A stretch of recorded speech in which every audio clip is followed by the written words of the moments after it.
Have you ever wondered just how far humanity is willing to go to inflict pain? Some torture methods are so brutal, so imaginative in their cruelty, that you would think they were born from a nightmare. But listen closely. These aren't just dark legends or folklore. The proof is carved into history, and I need you to wait for the final one. It operates on a completely different level of horror. I am going to show you the 25 most disturbing torture methods in human history. Let's begin with number 1. Lynching, death by 1,000 cuts. We start with one of the most agonizing and drawn-out punishments in the history of China. Lynching, translated, it means slow slicing or lingering death. This wasn't just an execution, it was a public theater designed to humiliate, punish, and send a terrifying political message. For nearly 1,000 years, the condemned were bound to a wooden frame in the bustling public square. Then, utilizing a sharp knife, the executioner would slowly slice away small pieces of flesh.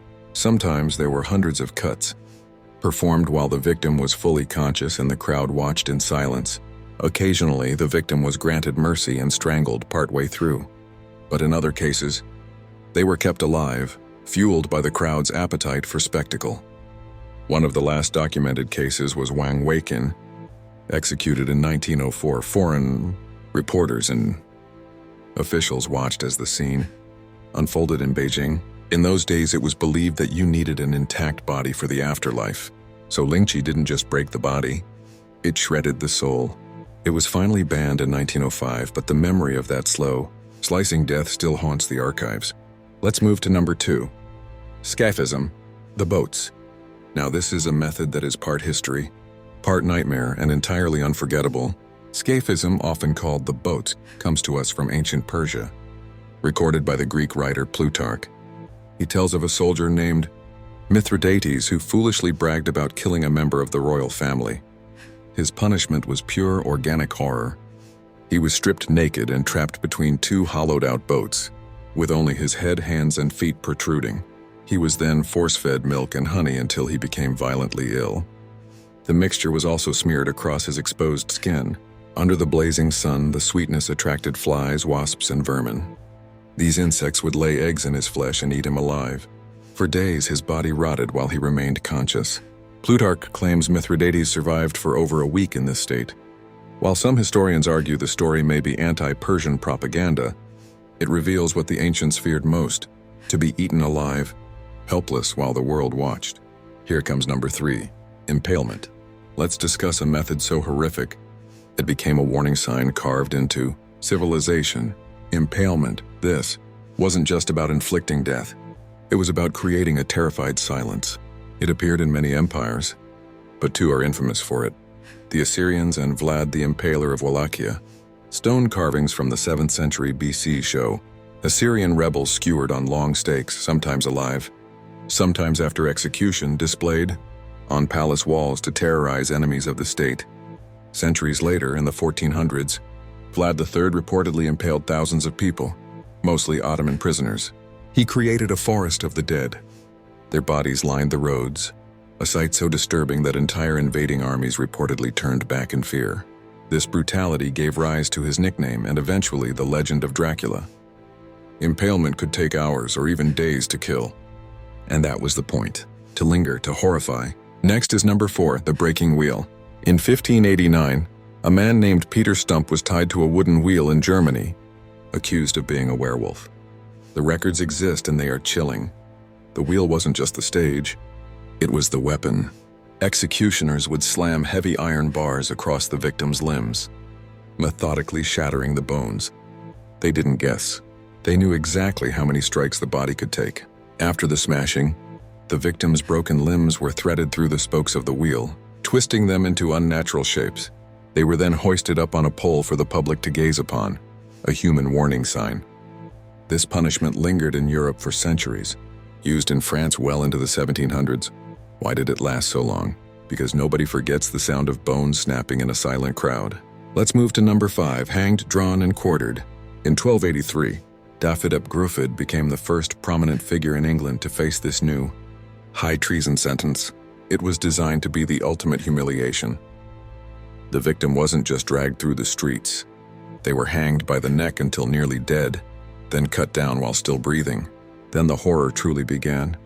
The executioner would slice them open, pull out their entrails, and burn them before their dying eyes. Finally, the axe fell. The head was removed and the body chopped into 4 pieces, dispatched to different corners of the kingdom. Centuries later, in 1660, Major General Thomas Harrison faced this fate for the death of King Charles I. Witnesses said he remained defiant as they opened his chest. This was legal cruelty, read out in court like a recipe for death. Next one is number 6, flaying. In the ancient world, removing the skin was the ultimate display of dominance. When the Assyrian king Sennacherib conquered the city of Lachish, he didn't just execute the leaders, he flayed them. Soldiers peeled the skin from their bodies in front of their own people. This skin was then nailed to the city walls or draped over piles of rocks like macabre trophies. The king bragged about this in royal inscriptions that you can still see in the British Museum today. "I flayed them," the stone reads. It wasn't symbolic. It was an instruction manual. From Aztec rituals to medieval Europe, this method persisted. It was the ultimate shame. Stripping a man not just of his life, but of the very casing that made him human. Here comes number 7, crucifixion. By 71 BC, Rome had turned crucifixion into an industrial-scale terror. After the Spartacus slave revolt, 6,000 bodies lined the Appian Way, stretching for miles. No trial, no mercy. The method required no complex machinery, just a beam, some nails, and gravity. The victim was left exposed to the elements. Death didn't come from the wounds. It came from exhaustion. As the legs gave out, the lungs collapsed, leading to slow suffocation. It was a billboard for Roman power. We even have physical proof. The heel bone of a man named Yehohanan, found in Jerusalem with a nail still driven through it. It remains a symbol of suffering that changed the world. Let's move to number 8, the brazen bull. This story takes us to ancient Sicily and a tyrant named Phalaris. A sculptor named Peiros built him a hollow bronze bull. The idea was twisted. A victim would be locked inside and a fire lit underneath. As the metal heated, the person would roast to death. But the horror was in the acoustics. Pipes in the bull's throat converted the screams into the sound of a bellowing animal. It turned torture into music. Legend says Phalaris was so disgusted yet intrigued that he tricked Peiros into being the first test subject. Whether myth or history, the brazen bull represents the darkest side of human invention, engineering designed specifically for agony. Next one is number 9, rat torture. You only need one ingredient to make this work: fear. The setup was diabolically simple. A metal bucket containing a live rat was strapped against the victim's abdomen. Heat was then applied to the bottom of the bucket. As the bucket grew hot, the rat would panic. With nowhere to go, its only escape route was to dig. It would gnaw through the victim's skin and burrow into the intestines. This method appears in stories from the Inquisition to 20th century dictatorships. It is the kind of backroom torture that leaves psychological scars just as deep as the physical ones. It is pure primal panic. Here comes number 10, saw torture. This was no carpenter's tool. Saw torture appeared in Europe and the Middle East as a punishment for high crimes. The victim was hung upside down, legs spread apart. The position was crucial. It kept oxygenated blood flowing to the brain, preventing the victim from passing out too quickly. Then a massive saw was driven down between the legs, cutting through the body lengthways. Because of the inverted position, the victim could remain conscious until the saw reached the chest. It was slow, it was messy, and it was entirely public. It stripped the victim of humanity while the crowd looked on. Let's move to number 11, the Judas cradle. Here is how this worked. The victim was stripped and suspended by ropes above a pyramid-shaped seat, the Judas cradle. Slowly, they were lowered onto the sharp apex. The point would press into the body, not cutting but stretching and tearing. The guards could raise and lower the victim, varying the pressure. It targeted the nerves and the dignity of the accused. The victim was often left to hang there for hours or even days. Infection was almost guaranteed. It was a device that used the victim's own weight as the weapon against them. Next one is number 12, the Spanish donkey. It looked like a simple wooden beam, but the top edge was sharpened into a wedge. This was the Spanish donkey. Prisoners were forced to straddle the beam, the sharp wood pressing into their groin. To make it worse, weights were tied to their feet, dragging them down with crushing force. It was used by soldiers for discipline and by courts for confession. A person could be left there for days. It severed nerves and tore muscle. In Toledo, Spain, a replica still stands. A reminder that a simple piece of wood can be a tool of immense cruelty. Let's move to number 13, the rack. A wooden frame, ropes, and a crank. That is all it took to break a human being. The rack was the centerpiece of dungeons across Europe. The victim's wrists and ankles were tied to rollers at opposite ends. As the executioner turned the handle, the ropes tightened. First, the muscles stretched. Then the joints popped. Shoulders and hips were pulled from their sockets with a sickening sound. In the Tower of London, it was darkly nicknamed the Duke of Exeter's daughter. Victims would confess to anything, plots, treason, heresy, just to stop the turning of the wheel. Next one is number 14, strapado. A rope, a beam, and gravity. The strapado was brutal in its simplicity. The victim's hands were tied behind their back, and they were hoisted into the air by their wrists. The strain on the shoulders was immense, but the real torture was the drop. They would be allowed to fall only to be jerked to a halt just before hitting the floor. The force would instantly shatter the shoulders and tear ligaments. The famous astronomer Galileo faced the threat of this device. It left no blood, but it left men crippled for life. The next one is number 15, water torture and waterboarding. You don't need a dungeon for this, just a cloth and water. The victim is tied down, a cloth placed over their face, and water poured steadily over the nose and mouth. The brain instantly triggers the drowning reflex. Panic sets in. It feels like death is imminent. This dates back to the Spanish Inquisition, but became infamous in the modern era as enhanced interrogation. It leaves no marks, no bruises, but it breaks the mind. In earlier centuries, the water cure involved forcing victims to drink massive amounts of water until their stomachs were distended and beaten. It is the sensation of drowning on dry land. Here comes number 16, the boot. Wood, iron, and wedges. The boot was designed to crush. In Scotland and France, the victim's leg was enclosed in a wooden or metal casing. Then the executioner would hammer wedges between the casing and the leg. Each blow drove the wedge deeper, crushing muscle and shattering bone into splinters. It was a slow process. Questions were asked between every strike of the hammer. A boot from the 17th century still sits in a museum in France, a silent testament to the price of silence. Let's move to number 17, the garrote. In Spain, the garrote turned execution into a cold mechanical act. It was a metal collar attached to a post. The condemned sat, their neck inside the ring, while the executioner turned a screw from behind. The pressure would either crush the windpipe or snap the neck. It wasn't ancient history. Spain used this method until 1974. The last man executed this way was a young activist under the Franco regime. It blurred the line between torture and execution, a slow strangulation that terrified a nation. Here comes number 18, keel hauling. On the open ocean, the captain's word was law. Keel hauling was the sailor's nightmare. A rope was rigged beneath the ship from one side to the other. The sailor was tied to it and dragged under the hull. The ship's bottom was covered in razor-sharp barnacles.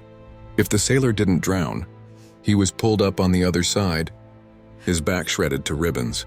Dutch navies used this in the 1600s as the ultimate discipline. It was a spectacle for the crew. Behave or the sea will eat you alive.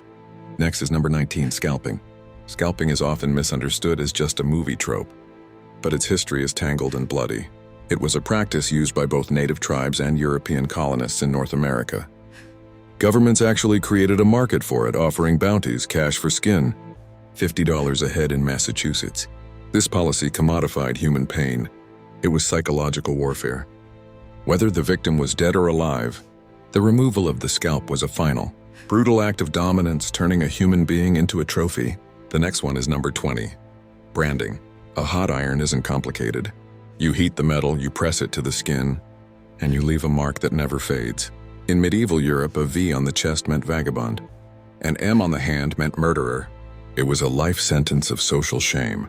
The pain was excruciating, the smell of burning flesh terrifying, but the aftermath was worse.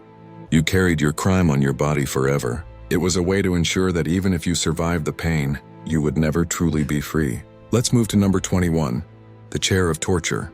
Imagine a heavy iron chair, every inch of it covered in sharp spikes. The seat, the back, the armrests, all needles. This was the iron chair. Victims were strapped down tight. If they struggled, the spikes drove deeper. Some versions even had space underneath to light a fire, slowly roasting the person sitting on the spikes. It was often used to frighten a confession out of someone before they even sat down. The sheer sight of it was enough to break the will. Here comes number 22, the pear of anguish. This device looks deceptively elegant, a metal pear-shaped bulb with a screw, but when inserted into the mouth or other more intimate parts of the body and cranked open, the metal leaves expanded. It was designed to stretch, tear, and mutilate from the inside out. While historians debate how often it was actually used versus how often it was just a threat, the pear remains a symbol of Victorian horror, a device meant to silence the victim in the most violating way possible. Next one is number 23, the Spanish tickler. The name sounds almost like a joke, doesn't it? The tickler, but the reality was a nightmare.